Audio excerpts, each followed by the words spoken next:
adaptive Phi-Ed specifically?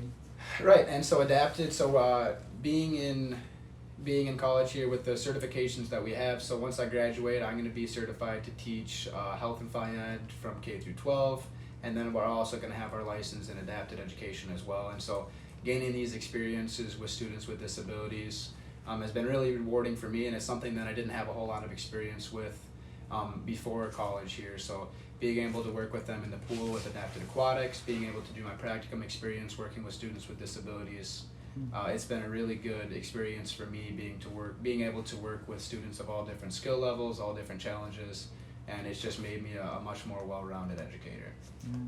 And so why specifically though? Like, is there a particular aspect of it that interests you? I love being able to work with students who, the challenge aspect of it is very rewarding for me, because students who things don't come as naturally to them, getting them to have that light bulb turn on, getting them to have their successes that maybe aren't the same successes as other students in their class and their peers. I find that very rewarding as an educator, having to work with them a little more, giving them that extra help so that they can have their own success and they can still feel that same sort of satisfaction that other students feel. And it may not come as easily to them, but being able to provide that for them is really huge for me as an educator, and I know it's huge for them as a student. And what why do you think you love sports?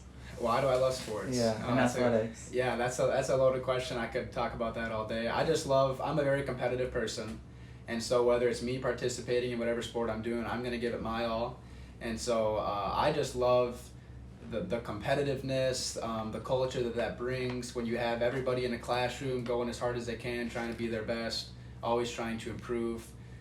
That's a large aspect of it, because I was heavily involved in sports, still involved in sports, whether it's a round of golf, whether it's playing badminton, whether it's playing baseball, and that's kind of the mindset that, growing up, all my friends and I had. We were always very competitive, and so it's, how can I beat this person, how can I beat this person. And I think that competitiveness always tries to make you strive to be your best. And so I just love everything that brings, whether it's teamwork, you have leadership, maybe, students that, in high school especially, students that maybe aren't the most natural leaders, sports can bring out some of those leadership traits. And so it's something that can't be replaced. I know some students that, they kind of shy away from sports and that thing, and so maybe you're not the most athletic person, but just having that kind of family culture and it's a great way to meet friends. It's a great way to develop relationships, and it gives you a lot of life lessons along the way.